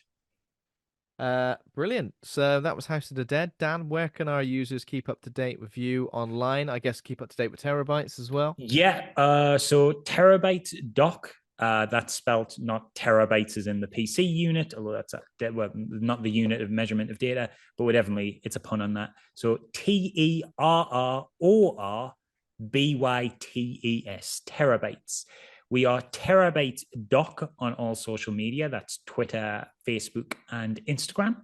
And if you go to terabytesdoc.com, at the moment, it'll take you to our landing page with our trailer and synopsis and survey. But from the 8th of February, that is going to take you to the pre-sales. So you can grab your copy. Amazing. Get your name in the credits, get a bunch of cool merch, and partake in a bunch of special things that we'll be revealing when the time comes. So yeah, that'll be live from the 8th of February. If you follow the socials, it'll be announced when it goes live. And yeah, it'll run till March 3rd, the first pre-sales campaign. You have till March 3rd to get your order in and get your name in the credits, as well as a bunch of exclusive stuff. As for me, you can follow me. I am Dan Drambles on pretty much everything. Dan_Drambles. If I'm not Dan Drambles somewhere, then I'm Dan_Drambles. And my biggest probably output is my YouTube channel, which is not associated with Creative EC. It's just a side project hobby thing I do. And that is just Dan Drambles on YouTube. And as this is a horror podcast, I'd plug my series Wholesome Halloween, which is a 31-day video essay marathon that I do every October. Just done the last one ever, and released the 100th episode of that. And yeah, that's well worth checking out. It is literally, tens of hours of content for you to look through there. Get to learn about some horror movies you already love. Get to become familiar with things you've never heard of. It's a great time. I look at horror movies and stories and books and stuff from all over the world, and go real in depth on them. Some of those videos are like an hour long. Some of them are 10 minutes. It's the whole diverse range of topics. And I put a lot of effort into it. So please check that out. It's very good. And it's a bit of a passion project for us. Amazing. Of course, I'll put all the links to everything we've just mentioned in the show notes as well. And yeah, we'll be sharing updates from Terabytes, and also what was the Thing project? Was it officially called? The Thing Expanded. So it's carrying on our theming from Aliens Expanded, which is due to release very soon. Yeah, actually. Of course. Oh man, I can't keep up. So many awesome projects. Brilliant. Well, thanks, Dan. Thanks everybody for listening. If you enjoyed the show, become a patron over at patreon.com/horror hangout. And thanks to all of our patrons there. Thanks to Taj Easton for our theme music. Thanks to Acast for hosting the show. We're on Twitter, Instagram, Facebook, TikTok, YouTube, and Discord. Just search Horror Hangout Podcast. You'll find us. Next week, we'll be starting our February lineup on the show. Some of the films we'll be covering include the movie Gothic, Valentine, the 2001 slasher, The Strangers, and Frankenhooker. We've got loads of guests lined up, so look forward to that. We will be announcing the lineup and what weeks attributed to each of those films will be. But yeah, thanks everybody for listening, and thanks again, Dan, for joining us. It's been a pleasure. It has been a pleasure. And one more thing, remember, don't come. No, don't come. See you later.